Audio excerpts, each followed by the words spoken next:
Hey, it's MJ from the Coaches Panel. I hope you're well. Our second preseason match is done. The Amy Community Series is rolling on. Melbourne taking on Carlton. And on this episode, I'm looking at the players from both these teams. Who are the players that popped? Who are the players that did not? And what does it mean for us as we're getting ever so close to the kicking off of our AFLFantasy SuperCoach and DreamTeam seasons for 2024? From a Carlton perspective, especially in the classical salary cap formats of the game, politely, there's not a lot to take away. A lot of people were very bullish on a Sam Walsh, despite having the early buy. But with that preseason back injury and really a reoccurrence of what kept him out for most of the preseason last year and early in the season, I think the interest has understandably faded. So a lot of the Carlton players we were considering were all channeled through him. And so now we're not as keen.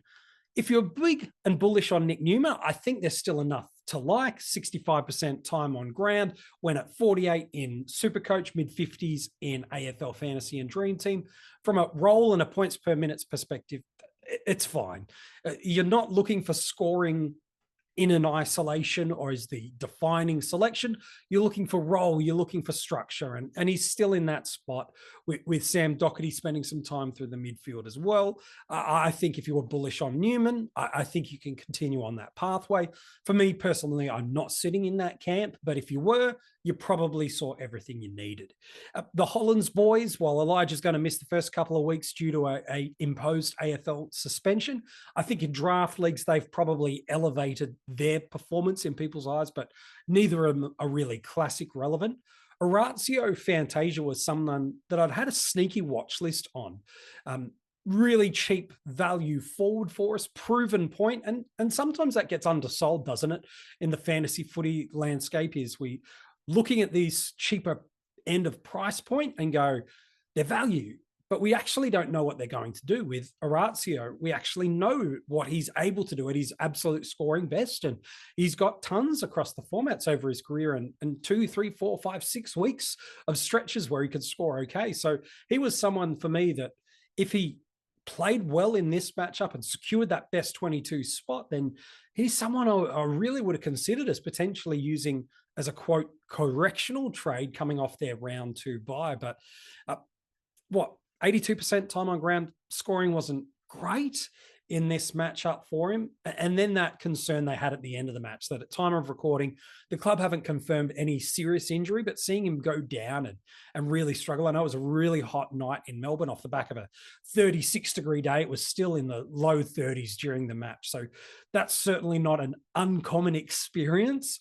for players playing in that level of extreme heat to cramp up a little bit. So let's hope that's all it is. But I've just slid him back a little bit, but he was only ever a target for me after the round 2 bye, and should he had popped some scoring in opening round and or round 1. So Carlton are one of the teams at the moment that, unless a Docherty picks up defensive status or a Chera really pops, and he might be the one with the absence of a Sam Walsh. Maybe he's the one. I thought he was okay in this match against some midfield time, 79% time on ground, reasonable scoring. So look, maybe he's the one. But again, you're looking for captaincy level and vice captaincy level scoring, as well as the value based on that price point. So look, probably not the most relevant team for us, which kind of helps and offsets, because Melbourne, my goodness, they've given us something to seriously consider and seriously talk about. Let's talk at the bottom end from a cash cow perspective. Caleb Windsor, couple of goals, 66% time on ground in this matchup and solid scoring.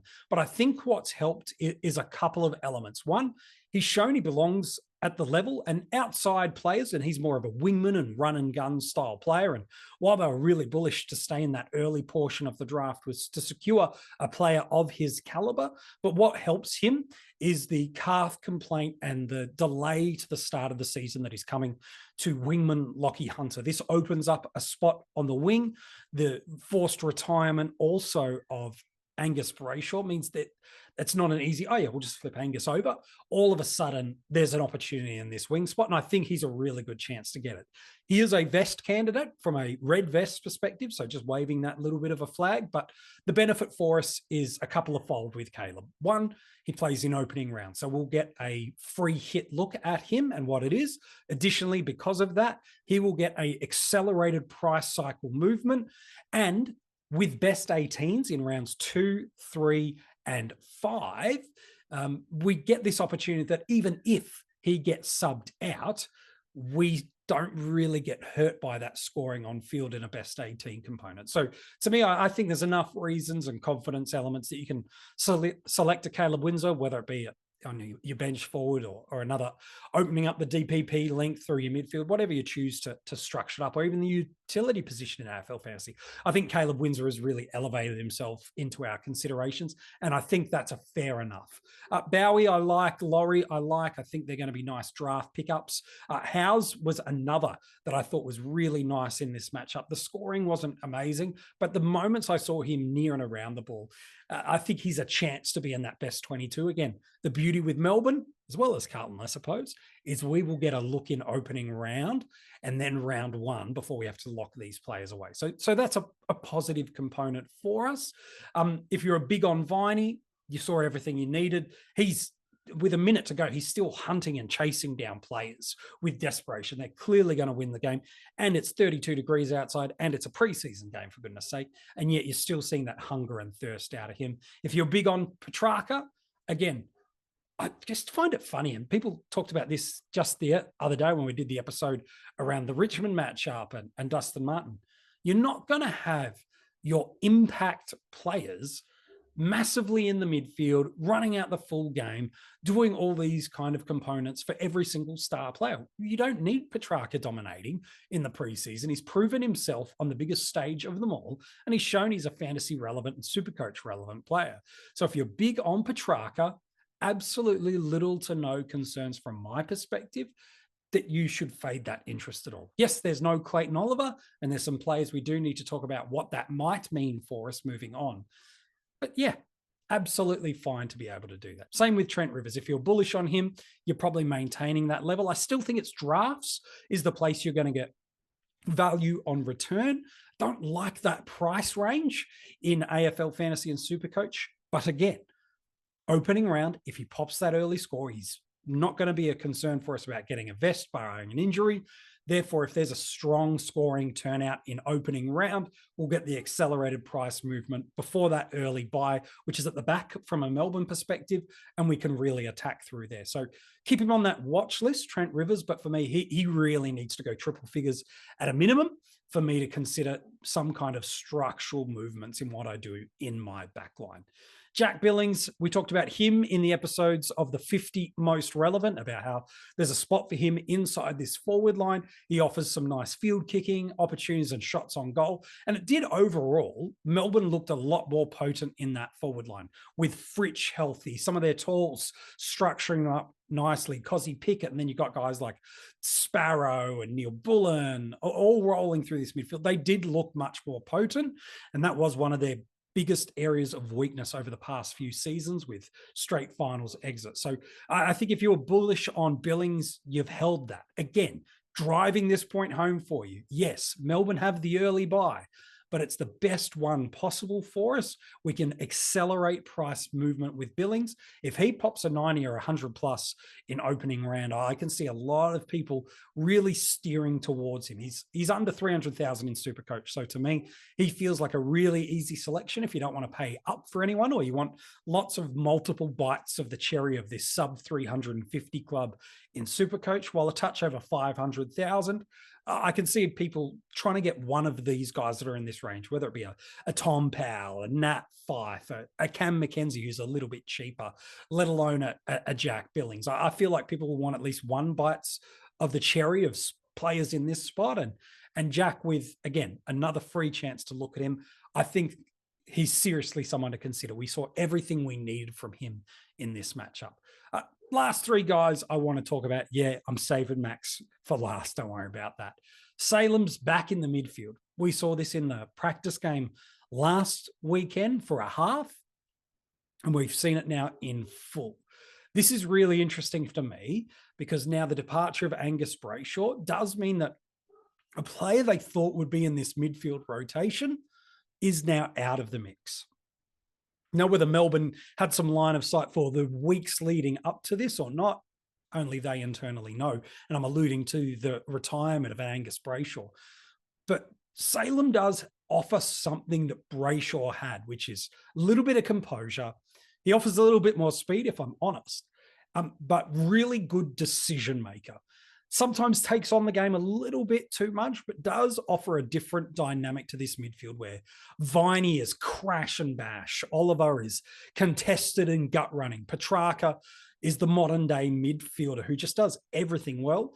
Salem offers a little bit more speed into this inside midfield unit and a little bit more poise. And so I actually don't mind seeing him in that spot.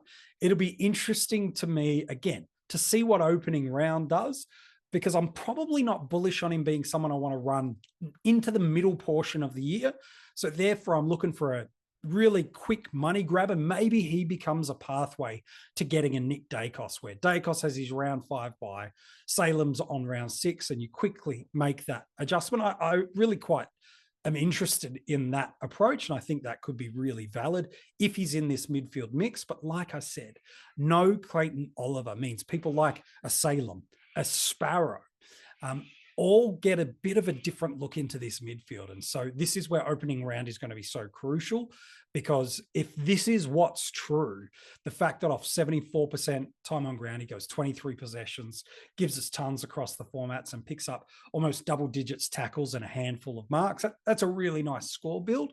And Salem has shown off halfback before. He can score tons and regularly for us in fantasy footy. So someone I think you just need to bump up your watch list a little bit more, but will be ultimately determined by opening round about whether you select him or not. I'd be bumping Tom Sparrow up my draft watch and draft rankings a little bit off the outcome of that. He seemed to really benefit some additional midfield time. He did kick 3 goals, and we know this about Melbourne players, that when they dominate the scoreboard, there's different mid forwards or forwards that pop their scoring well. In this match, it was Sparrow and also Neil Bullen.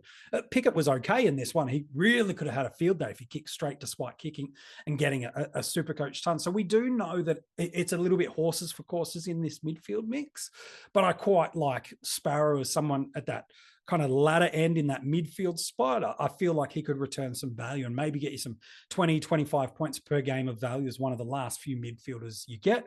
Of course, if you're drafting it this weekend, he might just go up even earlier in draft boards and not maybe return as much value for you. So I like him on draft day. I'm not sold on going super early on him, but if he's there in the right spot on my draft, given I think he's going to inherit some of that extra midfield vacancy of Angus Brayshaw, he's going to slide into that mix. But we got to talk about Max, don't we? Big Maxi Gawn, 24 touches, 30 hitouts, a couple of goals, and off 74% time on ground, goes a monster 130 in AFL Fantasy and DreamTeam, 185 in SuperCoach. The points shouldn't sway you, but gosh, it does make you sit up and pay attention, doesn't it? But let's be honest, if you're not a Max Gawn owner right now, either watching this game or listening to your favorite content creators or watching or listening back to this episode and you hear me just run through those stat lines. Again, that's only off 5 marks and 2 tackles. It does put this reminder to you of what he's done in that solo ruck spot before, what he did in 2020 when he was a 120 odd guy in the adjusted averages of AFL Fantasy and verging on 140 in SuperCoach. We know Max in this mood, man, he could be the best scorer across the formats for the year.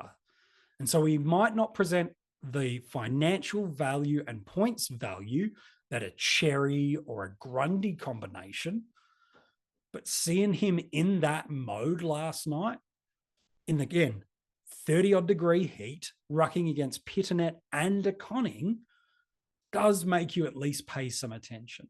One of the things that was really interesting to me, and it's probably been undersold so far in AFL Fantasy and SuperCoach communities at the moment, is the impacts of these new ruck rules where you can put your arm out to impact the ruck contest and then be able to create that hit out. And then from a SuperCoach perspective, that hit out to advantage possibility. There's not many rucks that impact the game to the level of Max from a physicality and a mobility combination. And so he politely just ragdolled at will these two boys.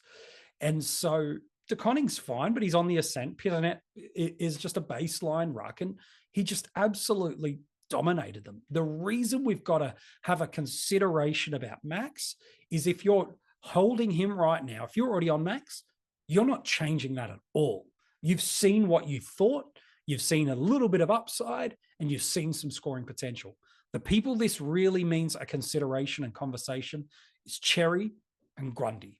The good news is this: you don't have to make that decision yet.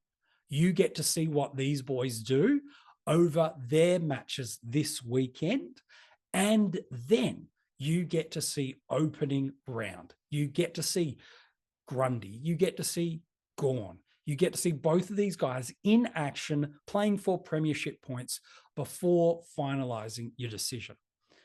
Do you have to have Gawn? I don't think you do, but I saw either Tiger Gawn, the Gawn that is going to try to push to recapture that dominance of scoring and prominence in the AFL that he held as they were ascending towards their first ever premiership. So it's a consideration to make, but not an action to undertake just yet. But you do need to have a parachute plan.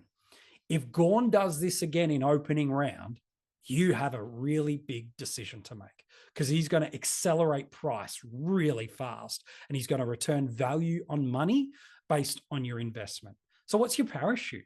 What if Grundy only goes a flat line ton? And if Cherry only goes an 80? Yes, it's still value for money. But if Gawn does this in opening round, now you've got a consideration. The gap between the end of opening round and the start of round one is really quite condensed. So do the work now. What is the parachute that if Grundy and Cherry don't hit the markers you want, what's that ripcord that you are prepared to pull in order to bring a player like a Max Gawn in? He's a really interesting decision-making process. Is it overreacting to just two okay rucks and a guy just bulk dominating and using his presence and just getting a feel for it after? I think Melbourne would admit they were fairly underwhelming in their first practice match and just trying to kick that cobweb out. Or is this a sign of things to come? I think you've got to get that plan now. You don't have to start Gawn. There are multiple other avenues and options, but you do now, as a non-Gawn owner, need to have your parachute in case he does what we just saw in opening round and Grundy and Cherry do not. You need to have that visibility now so you're not panicked in those final few days heading into round one. It's probably the biggest dilemma we've got at the preseason so far is, has Gawn made enough of a mark for you to make the move? Make that decision now. And if you're watching this on YouTube, you can comment below and let us know. Were you already on Max Gawn? Have you changed your tune if you're a non-owner? Let us know in the comments section below. Or if you're listening to the audio episode of this podcast, you can, of course, get in touch with us through all our social media channels. The links are in the description of this episode. We would love for you to go and get involved in the conversation on Big Max Gawn. Thanks so much for tuning into this episode. We hope you're enjoying these mini pop-up episodes of reviewing the players and the matches that have been through the preseason. We have just dropped for our Patreons our line-by-line AFL Fantasy Draft rankings. If you'd love to get those are available for our Patreons, whether it be at the breakout, the premium tier, or at the cash cow level. All of them have been given access to those. All you need to do is sign up to our Patreon. All the details for that in the description of this episode. And at the end of these Amy Community Series matches, we'll also be dropping for our Patreons, again, of all tier levels, a full podcast episode and a full rookie guide document that is over 50 pages long, reviewing every single relevant cash cow and rookie for us in 2024. We'd love you to be able to go and do that. Hey, thanks so much for tuning in for another episode. We are 2 games down in the Amy Community Series, and already plenty of things have been moving and plenty more will continue to be considered as we get closer towards round one.